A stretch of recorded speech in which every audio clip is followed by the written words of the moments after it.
There's arena rock, and there's punk rock. Then there's alt rock. But then there's rock that feels like it was made for a stage, for a spotlight, and a slow motion finale where everything was on fire. 2X understood that better than almost anyone, even if they came from totally different planets. One was a leather-wrapped operatic maniac out of Texas who sang about bats, death, motorcycles, and heartbreak like they were Shakespearean tragedies. The other? A snaring eyeliner-wearing punk from Oakland who turned his suburban angst into an American rock opera that sold out stadiums and Broadway. This is not a mismatch.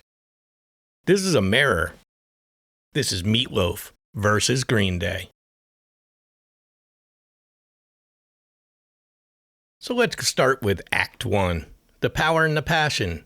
This is Meatloaf. Screaming and the fires are howling way down in the valley tonight. There's a man in the shadows. We need to rewind to 1977. Punk is exploding. Disco's on fire, and out of nowhere, Meatloaf drops Bat Outta Hell. An album so over the top, so melodramatic, that it should have been laughed off the shelves. Instead, it sold over 43 million copies. I can see paradise by the dashboard light. Because no one else had the guts to make rock music that big, that emotional, that theatrical. The songs weren't just tracks, they were scenes. Paradise by the Dashboard Light? You took the words right out of my mouth?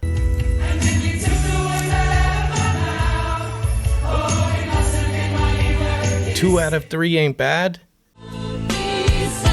Oh, 'cause 2 out of 3 did bad. And of course, Bat Outta Hell itself. Hey, like a bat out of hell. Oh, like a bat out of hell. A 9-minute opera about love, death, motorcycles, and full tilt escape. Every note screamed, "This is your last night alive, make it count." The songs were written by Jim Steinman, performed by Meatloaf. This wasn't rock as a rebellion. This was rock as musical theater. It had big vocals, spoken word breakdowns, strings, choirs, pianos, power chords. And somehow, it worked. Was selling 500,000 copies a week. It sold more copies than Sgt. Pepper. Meatloaf didn't just perform the songs. He became the songs. Sweating, crying, staggering across stage like a rock and roll phantom. And fans, they followed, all the way to hell and back. Heaven can wait. But Act 2, the punks go Broadway. Green Day. Fast forward now to 2004. Pop punk has peaked. Rock radio is dying. And Green Day? Yes, the band that gave us Dookie and Longview.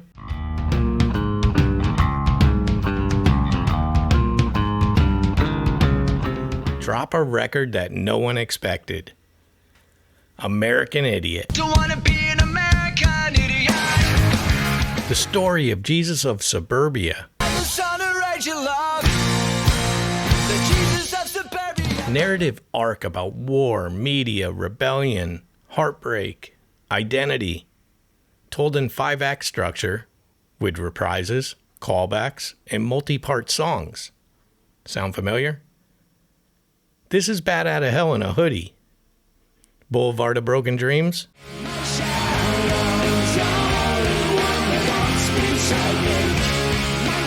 Holiday. On holiday. Wake Me Up When September Ends. Wake me up when September ends. Homecoming. These weren't just songs. They were anthems, chapters, scenes in a suburban tragedy. And Billy Joe Armstrong, he didn't just sing them, he inhabited him.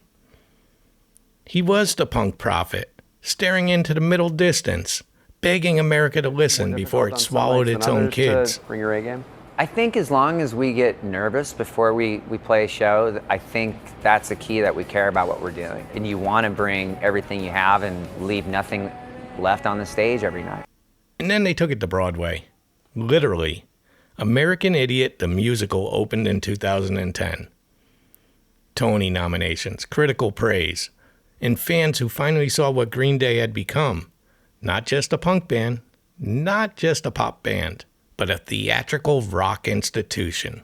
How do you keep it fresh? There are countless musical acts that break up because they can't stand each other anymore. We actually like spending time together. Like when we're not on stage, like we're hanging out. Once teens playing punk rock, So go do what you like. You know what? they are now men. I'm all of your dads. All around 40, all with children. You know, you're all parents, right? So I let's mean, talk can about you the still go clash, crazy? bombast versus brilliance. Here's the twist. This fight isn't about sound, it's about scale, emotion, ambition. Meatloaf made a rock opera when no one asked for one. He turned heartbreak into a motorcycle crash and loss into a literal hellfire. And I would do anything for love. Green Day turned punk into a stage play. Before we get started, I just want to say we have never been around so many creative and talented people as we have on Broadway. About the death of the American dream. And they did it after the genre said no more emotions. Meatloaf performed like the stage was collapsing. Billy Joe performed like the world was ending. They were both dramatists, both showmen, both tragic heroes in their own myths. By Jim Steinman, our man behind the scenes, our eternal crazy person who is afraid of success. And they but wants it both really gave bad. rock fans a reminder. It's okay to feel everything, even if it takes 10 minutes and a guitar solo to say it.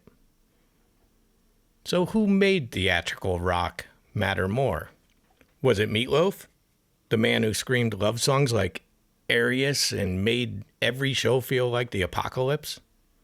Or was it Green Day, the punks who turned rage into poetry and got a Broadway house to throw up devil horns?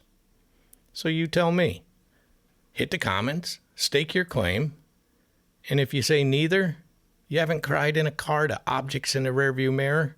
Horse and violent voice, and then he grabs me from behind, and then he Or air drummed the bridge of Jesus of Suburbia? I was trying to write you love.